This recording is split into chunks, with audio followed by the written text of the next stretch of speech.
Hello everyone, आज है 8 नवंबर और आज इस वीडियो में हम बात करेंगे साउथ इंडियन बैंक के बारे में। 9.5 रुपए का शेयर है। हल्की सी गिरावट आज के दिन में देखने को मिली है, जबकि आज के दिन में मार्केट ने भैया बड़ा पैसा बनाकर दिया है लोगों को। आज मार्केट काफ़ी अप था, काफ़ी लोगों का पैसा बना भी है, लेकिन साउथ इंडियन बैंक में कोई पैसा नहीं बना है। 9.5 रुपए का शेयर है, पेनी स्टॉक का आप इसको कह सकते हो, और इसी के बारे में हम यहाँ पे चर्चा करेंगे। लेकिन उससे पहले अगर आपने अभी तक चैनल को सब्सक्राइब नहीं किया है तो प्लीज़ अभी इसे सब्सक्राइब कर लीजिए, क्योंकि आगे भी बहुत सारे वीडियोस हैं जो आपको काफ़ी ज़्यादा हेल्प करेंगे। तो साउथ इंडियन बैंक 9.5 रुपए का शेयर, और पिछले एक महीने में अगर हम देखें तो पिछले एक महीने में यहाँ पर 10% की गिरावट है। ये टूटा है शेयर, आप देखिए लगातार पहले तो एक झटके में टूट गया, अब उसी लेवल के आसपास ये घूम रहा है। पिछले एक साल में अगर हम देखें तो एक साल के अंदर साउथ इंडियन बैंक में 43% का ग्रोथ है। लेकिन चार्ट अगर आप देखेंगे तो तेजी गिरावट, तेजी गिरावट, तेजी गिरावट। देखने में तो आपको काफी ऑड इवन लग रहा होगा चार्ट के, भैया इतनी बड़ी तेजी, इतनी बड़ी गिरावट। लेकिन अगर हम प्राइस रेंज को देखें तो 7 रुपए का भी इसका प्राइस रेंज नहीं है।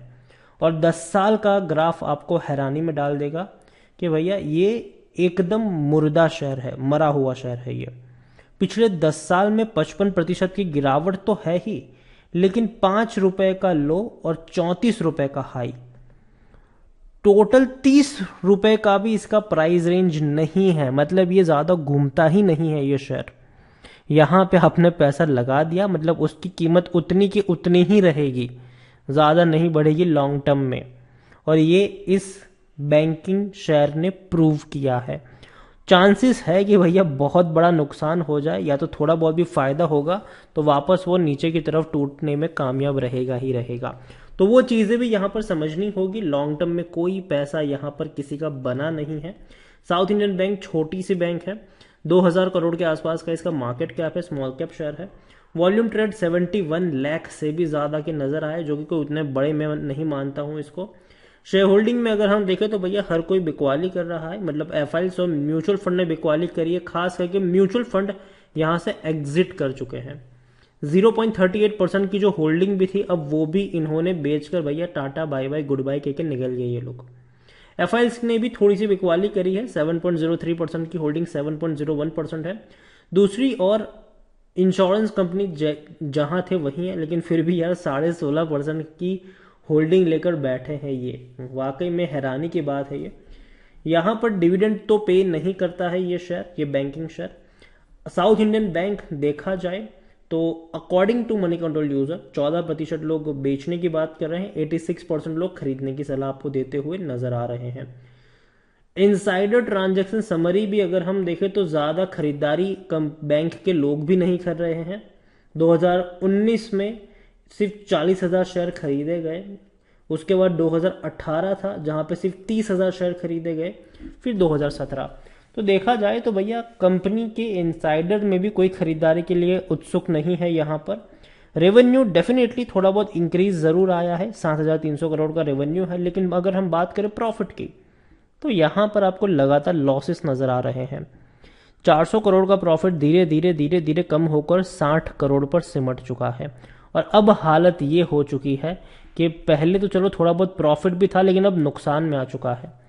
2022 के फाइनेंशियल ईयर की मैं बात करूं तो जो 2 क्वार्टरली रिजल्ट्स आए हैं, Q1 Q2, Q1 में इन्होंने मर मर के 10 करोड़ रुपए कमाए, लेकिन Q2 में 185 से 190 करोड़ का नुकसान हो गया इनको।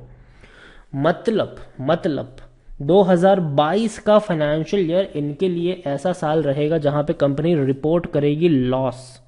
5 साल, मतलब इतने सालों के बाद कंपनी अपनी बैलेंस शीट में नुकसान दिखाएगी। तो देखिए ये आप डिक्रीजिंग मोड को समझिए। 400 करोड़ का प्रॉफिट कम हो गए 333 रहा, फिर 250 रहा, फिर 105 करोड़ रहा, फिर 60 करोड़ रहा, और अब आपको नीचे की तरफ नुकसान में देखने को मिलेगा ये एक साल बाद में। क्योंकि ऑलरेडी Q2 में इतना बड़ा लॉस हो चुका है कि ये रिकवर नहीं हो पाएगा आने वाले 2 क्वार्टर्स में। क्योंकि बैंक मर मर के 10 करोड़ तो भैया क्वार्टरली कमाती है, तो 185 करोड़ का लॉस रिकवर करना मेरे हिसाब से बहुत ही मुश्किल होगा। और ये एक अच्छे संकेत नहीं है इस बैंक के लिए। इतनी गिरावट देखो, अभी एक महीने में ये टूटा तो है, ठीक है, लेकिन इस गिरावट के बावजूद भी अगर हम देखें तो इसका पी रेशियो 32 का है, जबकि सेक्टर पी 29 के आसपास का है। तो मतलब अपने पीयर्स से भी ये महंगा है। दूसरी और अगर हम कंपेयर करते हैं एचडीएफसी बैंक के साथ, तो इसका 27 से 28 का है, साउथ इंडियन बैंक का 32 का है। मतलब ये एचडीएफसी से भी महंगा है, अभी ट्रेड कर रहा है साउथ इंडियन बैंक। इसी तरीके से एसबीआई का जो पी रेशियो है वो 21 का है, वो भी 500 रुपए क्रॉस करने के बावजूद, जबकि साउथ इंडियन बैंक 32 का है। तो ये एसबीआई से भी महंगे वैल्यूएशन के ऊपर अभी ट्रेड कर रहा है, जबकि 9.5 रुपए का ये शेयर है। तो सीधी सी बात है, 13% लोग खरीदने की सलाह दे रहे हैं, एनालिस्ट खरीदने की सलाह दे रहे हैं। मैं सहमत नहीं हूं। मेरे हिसाब से ये गिरावट का दौर है और साउथ इंडियन बैंक में गिरावट आने वाले समय में भी कंटिन्यू रहेगी। और ऐसा नहीं है कि अब जाके मैं आपको बता रहा हूं, अगर आप मेरे चैनल को रेगुलर फॉलो करते हो तो साउथ इंडियन बैंक के ऊपर कई ज़्यादा वीडियोस पिछले 1.5 साल में मैंने बनाए हैं, और हर वीडियो में मैंने एक ही चीज़ कही है कि अवॉइड करो। जिस बैंकिंग शेयर में पिछले 10 साल में कोई उबाल नहीं आया, उसमें आगे भी नहीं आने वाला है। गिरावट के चांसेस ज़्यादा है, ऊपर उठने के चांसेस ना के बराबर है। धीरे धीरे इनके प्रॉफिट कम हो रहे हैं और अब तो ये बैंक नुकसानी में जा चुका है। तो मेरे हिसाब से साउथ इंडियन बैंक धीरे धीरे टूटेगा ही। ये इसके रिवाइवल के चांसेस मुझे कम नज़र आते हैं, और अगर थोड़ा बहुत रिवाइव हो भी गया, 2-3 रुपए ऊपर उठ भी गया, तो वापस ये आपको उतनी ही गिरावट दिखा देगा बहुत ही कम वक्त में। तो साउथ इंडियन बैंक अवॉइड करेंगे तो फायदे में रहेंगे। अगर घुसने गए, देखो बहुत ललचाएगा। 10 रुपए के नीचे के जो शेयर होते हैं ना, वो हमेशा ललचाते हैं लोगों को खरीदारी के लिए। और काफ़ी कमेंट में लोग बोलेंगे भी कि ऐसा नहीं है, 2-3 साल में देख लेना ये चला जाएगा 20, 25, 50 पे। काफ़ी लोग लिखेंगे कमेंट में, लेकिन अगेन मैं कह रहा हूँ जो फैक्ट्स बता रहे हैं वो यही बता रहे हैं कि साउथ इंडियन बैंक जो है वो एचडीएफसी और स्टेट बैंक ऑफ इंडिया से भी महंगा मिल रहा है अभी। तो कोई पॉइंट ही नहीं बनता यहाँ पर एंट्री करने का। और खास करके जो इसके फाइनेंशियल्स है वो भी यहाँ पर सपोर्ट तो नहीं कर रहे हैं, वो भी खराब ही है, लगातार टूट रहा है और अब तो लॉस में जा चुका है ये बैंक। तो यहाँ से उभरना निकलना मेरे लिए मुश्किल लगता है साउथ इंडियन बैंक में, और इसीलिए मैं कहूँगा कि अवॉइड करें, यहाँ पर जल्दबाजी ना करें खरीदारी के लिए, और ख़ास करके वो भी तब जब मार्केट अपने ऑल टाइम हाई पर बैठा हुआ है। तो यहाँ पर फिर ऐसे वीक शेयर को चुनना मेरे हिसाब से समझदारी का काम नहीं होगा। तो वीडियो को यहीं पे एंड करूंगा। पसंद आया हो तो लाइक करो, शेयर करो। चैनल पर अगर पहली बार है तो प्लीज़ सब्सक्राइब करो। साउथ इंडियन बैंक के बारे में आप क्या सोचते हैं वो भी आप मुझे कमेंट में लिख के बता सकते हैं। Thank you.